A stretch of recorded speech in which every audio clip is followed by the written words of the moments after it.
Harry Potter and the Philosopher's Stone, published in the USA as Harry Potter and the Sorcerer's Stone, is not merely the first book in J.K. Rowling's iconic series. It serves as a portal, opening the doors to a vast, captivating, and multifaceted world of magic, mystery, deep friendship, self-discovery, and the eternal, unwavering struggle between good and evil. It introduces us to the main protagonist, an 11-year-old boy named Harry Potter, who, to his own great astonishment, learns about his magical heritage and embarks on an extraordinary, wonder-filled journey to the Hogwarts School of Witchcraft and Wizardry, where a destiny awaits him that he could never have dreamed of. A childhood under duress, Harry's life with the Dursleys, and early magic manifestations. The narrative begins with a bleak, almost oppressive description of young Harry Potter's life in the home of his relatives, the Dursley family, residing at number 4 Privet Drive. Mr. Vernon Dursley, a corpulent man with a thick neck, and his gaunt wife, Mrs. Petunia Dursley, who possessed an extraordinarily long neck and a penchant for eavesdropping, are typical representatives of mundane, normal society. They confine themselves strictly within their own perception of normality, pride themselves on their conventionality, and desperately attempt to ignore any manifestations of the strange, especially anything related to magic, which they deem not only bizarre but also dangerous and utterly repulsive. They are the guardians of their nephew Harry, whose parents, James and Lily Potter, died under mysterious circumstances when Harry was merely an infant. The Dursleys treat Harry with undisguised contempt, forcing him to live in a cupboard under the stairs, feeding him minimal scraps, and constantly reminding him of his supposed burden on their normal family. Their own son, Dudley Dursley, a portly, spoiled, and cruel boy, continuously bullies Harry, and his parents encourage this behavior, seeing it as a normal expression of family affection. Harry, a small, thin boy with unruly black hair and bright green eyes hidden behind round spectacles, grows up in this atmosphere of hostility and lack of love.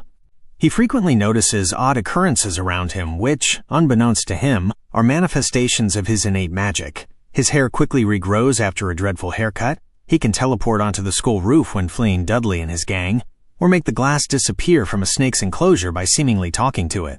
The Dursleys, terrified by these abnormal occurrences, punish Harry, further convincing him that he is abnormal and strange. They even fail to celebrate his birthdays, unlike Dudley's extravagant festivities. A visitor from the outside world, letters from Hogwarts, and the arrival of Rubeus Hagrid. However, on the eve of Harry's 11th birthday, his life begins to change dramatically. Mysterious letters, written on aged parchment, sealed with purple wax and bearing the Hogwarts crest, begin arriving at the Dursleys' house, addressed personally to Harry. These letters contain an invitation to the Hogwarts School of Witchcraft and Wizardry.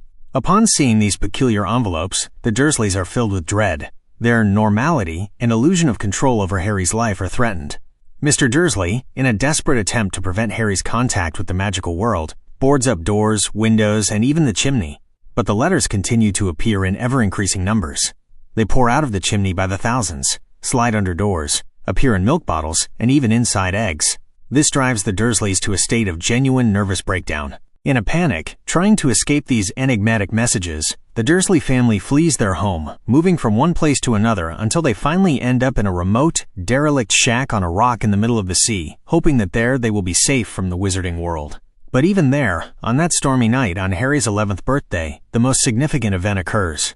Precisely at midnight, the shack door bursts open with a thunderous bang, and standing on the threshold is a gigantic, kindly man named Rubeus Hagrid, the keeper of keys and grounds at Hogwarts. He possesses the appearance of a wild giant with a shaggy beard and kind eyes, yet a truly gentle heart. Hagrid, exhibiting patience but also determination, finally reveals the shocking truth to Harry. He is a wizard, and his parents, James and Lily Potter, did not simply die in a car crash, as the Dursleys had falsely claimed, but were powerful, talented wizards who were brutally murdered by the most powerful and terrifying dark wizard of all time, Lord Voldemort. Hagrid explains that Voldemort, after murdering Harry's parents, attempted to kill infant Harry himself, but for unknown reasons, Voldemort's killing curse, Avada Kedavra, rebounded off Harry, destroying Voldemort and leaving only a lightning bolt-shaped scar on the boy's forehead. This scar is proof that Harry is the only person to have survived an encounter with Voldemort, and that is why he is known in the wizarding world as the Boy Who Lived, a legend who put an end to the reign of the Dark Lord. Immersion in the magical world, Diagon Alley, and first acquaintances. Hagrid becomes not just a guide for Harry into a new, unknown world, but also his first true friend. He accompanies the boy to Diagon Alley, a magical street cleverly hidden from the eyes of muggles, ordinary people without magical abilities, through complex enchantments. This is where witches and wizards from all over buy everything necessary for their schooling and daily lives. Wands, ancient textbooks, gleaming cauldrons, elegant robes, strange potion ingredients, and much more. In Diagon Alley, Harry experiences being part of this marvelous world for the first time, where he is treated with respect rather than disdain, unlike the Dursleys. He visits Gringotts Wizarding Bank, managed by cunning and somewhat greedy goblins, and is astonished to learn that his parents left him a vast inheritance in wizarding money, golden galleons, silver sickles, and bronze knuts. It is there, deep within the underground vaults, in a mysterious safe, that he sees a peculiar parcel that Hagrid retrieves on behalf of Headmaster Dumbledore, which will later be revealed as the Philosopher's Stone. Harry buys his first wand at Ollivander's, an old, wise wand-maker. Ollivander explains to Harry that the wand itself chooses the wizard, and that his wand, made of holly with a phoenix feather core, is the twin sister of Voldemort's wand. This is the first subtle hint of their deep connection and future confrontation. Harry also purchases his school supplies, textbooks, and receives a memorable birthday gift from Hagrid, a beautiful snowy owl whom he names Hedwig. At the beginning of September, Harry travels to platform 9 3/4 at King's Cross Station, a hidden magical platform accessed by passing through a brick wall from which the Hogwarts Express departs. There he sees other wizards and their families for the first time, gathering before the start of the school year. On the train, he meets his future best friends. The first is Ron Weasley, a red-haired boy from a large, boisterous, but very friendly and kind, pure-blood wizarding family, who, though not very wealthy, is full of love and support. Ron immediately appeals to Harry with his sincerity, sense of humor, and simple boyish joys.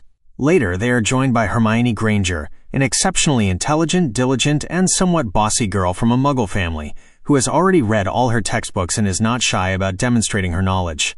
Despite initial disagreements and some tension, Harry and Ron initially consider her a know-it-all and a bore. Their friendship solidifies after they work together to save Hermione from a mountain troll that someone mysteriously let into the school. This incident becomes their first shared ordeal, cementing their bond and transforming them into inseparable friends. First year at Hogwarts, sorting, lessons, and initial mysteries.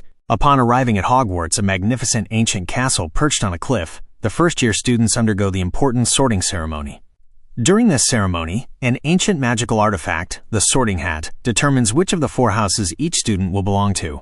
Gryffindor, for the brave, daring, and chivalrous; Hufflepuff, for the hardworking, loyal, and fair; Ravenclaw, for the wise, clever, and witty; or Slytherin, for the ambitious, cunning, and power-hungry. The hat deliberates at length over Harry, even suggesting Slytherin, the house of many dark wizards, including Voldemort. But ultimately, at Harry's silent plea, it sorts him into Gryffindor, along with Ron and Hermione. Their future arch-rival, the arrogant and obnoxious Draco Malfoy, the son of a former Death Eater, is placed in Slytherin and immediately displays his contempt for Harry and his friends. Throughout their first academic year, Harry, Ron, and Hermione immerse themselves in the captivating world of wizardry. They study numerous subjects, each revealing new facets of magic. Charms with Professor Phileas Flitwick, a tiny but energetic professor who teaches them magical incantations and wand movements. Potions with Professor Severus Snape, the head of Slytherin, who immediately shows an intense dislike for Harry and his house, creating constant tension and animosity. Transfiguration with Professor Minerva McGonagall, a strict but fair woman who teaches the art of transforming objects. History of Magic with the ghost of Professor Binns, whose monotonous lectures often lull students to sleep. Care of Magical Creatures with the good-natured Hagrid, who introduces them to the world of fantastic beasts. They also attend lessons in astronomy, herbology, flying, and other disciplines. Harry quickly discovers a natural talent for flying on a broomstick, which leads to his inclusion in the Gryffindor Quidditch team, a popular wizarding sport played on flying broomsticks with 4 balls, 1 quaffle, 2 bludgers, and 1 golden snitch. He becomes the youngest Seeker in a century, his task being to catch the golden snitch, which awards his team 150 points and ends the game. This achievement garners immense admiration among the Gryffindors and even greater envy from Malfoy, who attempts to compete with him but fails in all his endeavors. The mystery of the Philosopher's Stone, peculiar events, and initial suspicions. However, not everything at Hogwarts is carefree.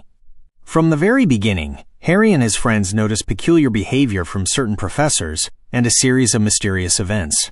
Their attention is particularly drawn to the aforementioned Professor Severus Snape, the head of Slytherin and Potions Master. Snape seems to harbor an undisguised hatred for Harry, constantly picking on him and his friends, and his behavior appears suspicious, especially when he is spotted near the forbidden corridor on the 3rd floor. One night, during an unauthorized late-night stroll after attempting to rescue Neville Longbottom's toad, another Gryffindor, an insecure but kind boy who had gotten lost, Harry, Ron, and Hermione accidentally stumble into this forbidden corridor and discover that it is guarded by a colossal, menacing, three-headed dog named Fluffy. This prompts them to wonder what might be hidden beneath this terrifying guardian. They later learn from Hagrid, who, being overly talkative, accidentally let slip that Fluffy was his friend whom he won from a Greek man, that underneath Fluffy is guarded the Philosopher's Stone, a legendary alchemical artifact capable of producing the elixir of life, which grants immortality, and transforming any metal into gold. The stone was created by the renowned alchemist Nicholas Flamel, the only known creator of this stone, who is over 600 years old. Harry, Ron, and Hermione surmise that Snape is attempting to steal the stone to return it to Voldemort, as they saw Snape limping after an incident with Fluffy, after Voldemort, using Quirrell, tried to steal the stone. Their suspicions intensify after they overhear a conversation between Snape and Professor Quirrell, where Snape seems to be threatening Quirrell. This compels the trio to launch their own investigation, and they gather clues that, in their minds, point to Snape as the primary villain. They also learn that the Philosopher's Stone was brought to Hogwarts for its safety after an attempted theft from Gringotts Bank. The path to the stone, dangerous trials, and the final confrontation. As the end of the school year approaches, Harry, Ron, and Hermione realize that the stone is in imminent danger, and that Snape is about to steal it. Despite Headmaster Dumbledore's direct prohibition against interfering in adult matters, they decide to act, believing that Flamel's life and even the future of the wizarding world are at stake. They sneak into the Forbidden Corridor and, using their combined knowledge, wit, and mutual support, overcome a series of carefully designed obstacles created by various Hogwarts professors to protect the stone. 1. Fluffy, Hagrid's three-headed dog, who falls asleep to music. Hermione, using her erudition and logic, understands this principle and skillfully plays a flute, causing him to slumber, allowing them to pass through a trapdoor. 2. Devil's Snare, a treacherous plant, created by Professor Sprout, the herbology teacher. This plant chokes those caught within its sticky, strangling tendrils. Hermione, utilizing her knowledge of herbology, realizes the plant fears light and warmth, and frees them using the Lumos Solum spell. Ron, terrified and trapped, remains below until Hermione pulls him out. 3. Winged Keys, a vast room filled with hundreds of flying keys with wings, only one of which, an old and rusted one, opens the next door. Harry, as a Quidditch seeker, uses his exceptional flying skills on a broomstick to catch the correct key, allowing them to progress. 4. Wizard's Chess, a gigantic chessboard where the pieces come alive and the players become the pieces. Ron, being a chess prodigy, strategically sacrifices himself, allowing the opposing queen to knock him out, so that Harry and Hermione can pass, demonstrating his profound loyalty and courage. 5. Potions Puzzle, a logical riddle created by Snape requiring them to choose the correct potion from several bottles, one for passing through fire forward, one for passing back, others being poison, to cross a barrier of flames. Hermione, applying her unparalleled intellect and knowledge of logic and potions, solves the riddle, but stays behind to ensure Ron can recover from the chess match, allowing Harry to proceed alone. Upon reaching the final chamber, Harry is astonished to find that he is not met by Snape, but by an entirely different person, Professor Quirrell, the Defense Against the Dark Arts teacher. Quirrell, who until this point had seemed timid, stuttering, and harmless, confesses that he has been serving Lord Voldemort all along, and that Voldemort himself is living on the back of Quirrell's head, using his body as a host. This was the cause of Quirrell's constant headaches, his strange behavior, and his wearing of a turban, which concealed Voldemort's disfigured face. Voldemort's face, emerging from the back of Quirrell's head, appears terrifying, distorted, and pale, with burning red eyes. Voldemort, existing as a disembodied spirit after his attempt to kill Harry 11 years prior, uses Quirrell as a host to regain his physical form and former power. He forces Quirrell to seek the Philosopher's Stone so he can drink the elixir of life and become immortal. Quirrell explains that it was he who attempted to steal the stone from Gringotts earlier, and he who released the troll into the school to create a diversion. He confirms that Snape, conversely, was trying to protect the stone, as he suspected Quirrell's dark intentions. A decisive battle ensues between Harry and Quirrell, with Voldemort controlling him. Voldemort, who sees Quirrell's face reflected in the mirror of Erised, a magical mirror that shows one's deepest desire but does not grant access to it, attempts to coerce Harry into giving him the stone. However, due to protective enchantments placed on the mirror by Dumbledore, the Philosopher's Stone mysteriously appears in Harry's pocket when he desires to find it, but not to use it for himself or others. During the struggle, Harry instinctively touches Quirrell, and due to the protective magic that Lily Potter placed upon Harry, sacrificing herself for him, Quirrell's body begins to crumble into ash from the contact with the pure love residing in Harry, as Quirrell cannot withstand the touch. Voldemort, weakened and enraged, abandons Quirrell's body, passing through Harry, causing the boy excruciating pain, and then vanishes, becoming a disembodied spirit once more, forced into hiding. Aftermath and Gryffindor's Triumph, the end of the school year. Harry loses consciousness and awakens in the Hogwarts hospital wing, where he is greeted by Headmaster Albus Dumbledore. Dumbledore confirms that Voldemort survived and had attempted to return, using Quirrell. He explains to Harry that his mother, Lily Potter, saved him through the most powerful magic, love, and that this magic acts as a perpetual shield, protecting him from Voldemort and ultimately destroying Quirrell. Dumbledore also clarifies that Snape, despite his animosity towards Harry, was always on Dumbledore's side and had been protecting the boy, fulfilling a promise made to Lily.